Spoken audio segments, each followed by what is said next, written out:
اعوذ باللہ من الشیطان الرجیم بسم اللہ الرحمن الرحیم۔ پیارے پیارے چھوٹے چھوٹے ننھے منھے میرے دوستو، آج میں آپ کے سامنے ایک نئی کہانی کے ساتھ حاضر ہوں۔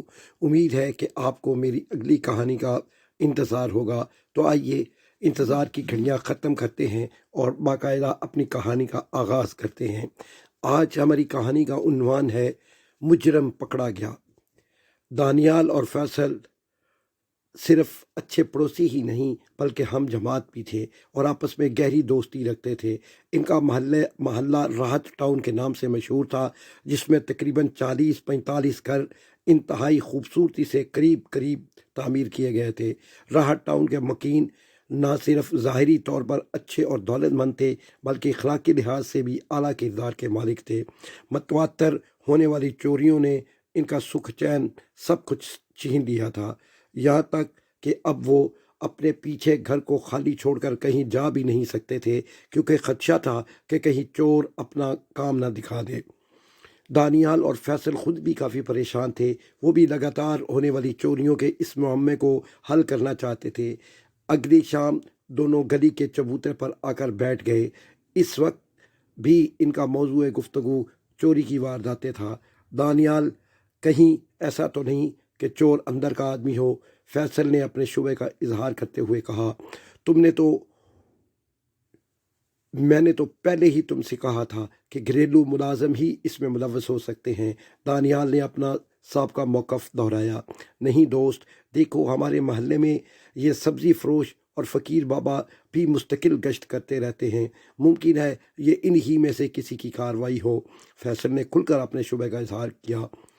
یہ ممکن ہو سکتا ہے، دانیال نے فیصل کی تائید میں سر ہلاتے ہوئے کہا، مگر بغیر کسی تفتیش اور چھان بین کے ان پر الزام لگانا اور انسپکٹر صاحب سے ان کے بارے میں کچھ کہنا ٹھیک نہیں ہوگا۔ تو ایسا کرتے ہیں کہ آج ہی ان دونوں کی نگرانی شروع کر دیتے ہیں۔ تم سبزی فروش کی نگرانی کرنا اور میں فقیر بابا کی۔ فیصل نے پرجوش لہجے میں اپنا ارادہ دانیال پر ظاہر کیا۔ ٹھیک ہے، مجھے منظور ہے، دانیال نے کہا، اور اگلے دن دونوں نے صبح ہی سے خفیہ طریقے سے سبزی فروش اور فقیر بابا کی نگرانی شروع کر دی۔ دانیال نے دیکھا کہ سبزی فروش صبح 9 بجے سے محلے میں گشت شروع کر دیتا ہے اور سارا دن محلے کی خواتین اس سے سبزی خریدتی ہیں، اور وہ سر جھکائے اپنے کام سے کام رکھتا ہے اور مغرب کی اذان کے ساتھ ہی اپنا ٹھیلا راحت ٹاؤن سے لے کر چلا جاتا ہے۔ دوسری طرف فیصل نے غور کیا کہ فقیر بابا صبح 10 بجے آ کر گلی کی کسی کونے میں بیٹھ جاتا ہے اور محلے کی خواتین اور ہمدرد اس کو کھانا پینے کی چیزیں بھی دیتے رہتے ہیں۔ 2-4 مرتبہ تو محلے کی چند بزرگ خواتین اور مرد حضرات نے فقیر بابا کو کچھ کھلانے پلانے کی خاطر گھر کے اندر صحن تک بلا لیا تھا۔ فقیر بابا دن بھر بڑی سی تسبیحات میں لیے اللہ اللہ کرتے، آتے جاتے لوگوں اور بچوں کو دعائیں دیتے رہتے۔ مغرب کے بعد جب فقیر بابا اپنی جھونپڑی میں جانے کو راحت ٹاؤن سے نکلنے لگا تو فیصل نے اس کا پیچھا شروع کر دیا۔ فقیر بابا تقریباً 20 منٹ تک پیدل چلتا رہا، پھر کسی جھونپڑی کے بجائے قدرے سنسان علاقے میں واقع ایک بڑے سے بنگلے میں گھس گیا۔ فیصل کچھ دور ایک درخت کے نیچے کھڑا ہو کر بنگلے کی نگرانی کرنے لگا۔ تقریباً 1 گھنٹے بعد اس نے ایک کلین شیف شخص کو نظر کا چشمہ لگائے تیزی سے گھر سے باہر نکلتے دیکھا، جو سامنے کھڑی گاڑی میں بیٹھ کر کہیں چلا گیا۔ فیصل کو محسوس ہوا جیسے اس شخص کی شکل اور قد و قامت فقیر بابا سے ملتا جلتا ہے۔ فرق صرف یہ تھا کہ اس کے چہرے پر بڑی بڑی داڑھی مونچھیں اور سر پر الجھے ہوئے لمبے لمبے بالوں کا ٹوکرا نہیں تھا۔ اب کیا کیا جائے؟ فیصل کا ذہن تیزی سے کام کرنے لگا۔ وہ دانیال کے پاس گیا اور اسے پوری ردا سنائی۔ فوری طور پر دونوں نے انسپکٹر بیگ سے رجوع کرنے کا فیصلہ کیا۔ دونوں فوراً علاقے کے تھانے پہنچے اور انسپکٹر بیگ کو ساری بات حرف بحرف بتائی۔ انسپکٹر بیگ نے تمام کہانی حیرت سے منہ کھول کر سنی، پھر آخر میں پر یقین انداز میں فیصل اور دانیال کے شبے کی تائید کرتے ہوئے کہا، تو گویا اس کا مطلب یہ ہے کہ بظاہر مہذب اور صاحب ثروت نظر آنے والا وہ شخص اصل میں وہی فقیر بابا ہے جو راحت ٹاؤن میں ہونے والی چوری کی وارداتوں کا اصل مجرم ہے۔ انسپکٹر بیگ نے طے کیا کہ جب اگلے دن فقیر بابا راہ ٹاؤن آئے گا تو سب کے سامنے اس کا پول کھول کر اس کا اصل روپ ظاہر کیا جائے گا، مگر اگلے دن فقیر بابا راہ ٹاؤن آیا ہی نہیں۔ 3 روز اسی طرح گزر گئے۔ اب انسپیکٹر بیگ نے فیصل اور دانیال کے ذریعے اس بنگلے کی نگرانی کا فیصلہ کیا جہاں وہ روپوش ہو گیا تھا۔ اگلی صبح ٹھیک 9 بجے سے دونوں چھپ کر اس بنگلے کی نگرانی کرنے لگے۔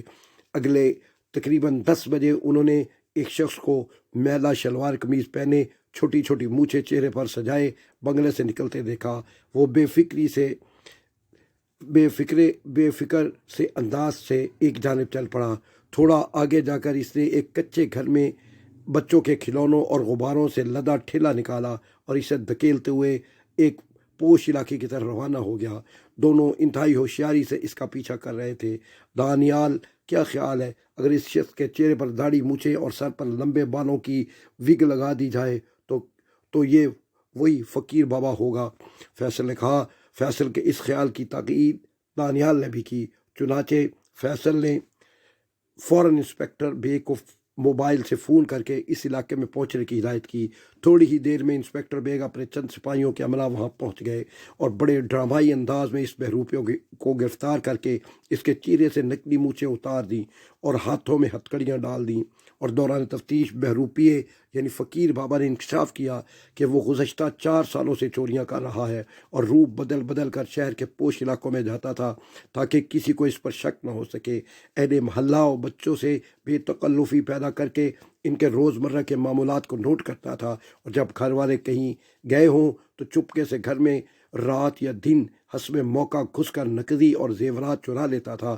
چونکہ بیشتر گھروں کے لوگ ترس کھا کر اسے کھانا کھلانے کے لیے اسے گھروں میں بلا لیا کرتے تھے، اس طرح وہ نہ صرف گھروں کے اندرونی نقشے سے آگاہ ہو جاتا تھا بلکہ کسی گھر میں آنے جانے پر کبھی کسی کو شک بھی نہ ہو سکا تھا کہ وہ تالا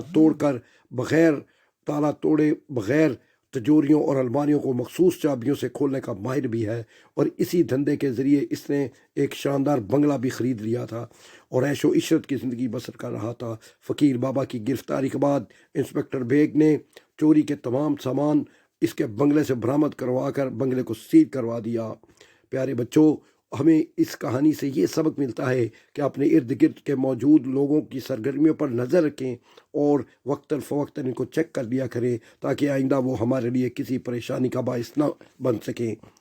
اس کے ساتھ ہی آج کی کہانی کا اختتام ہوتا ہے اور میں آپ سے اجازت چاہتا ہوں۔ پیارے بچوں، آپ سب کو میں خدا حافظ کہتا ہوں۔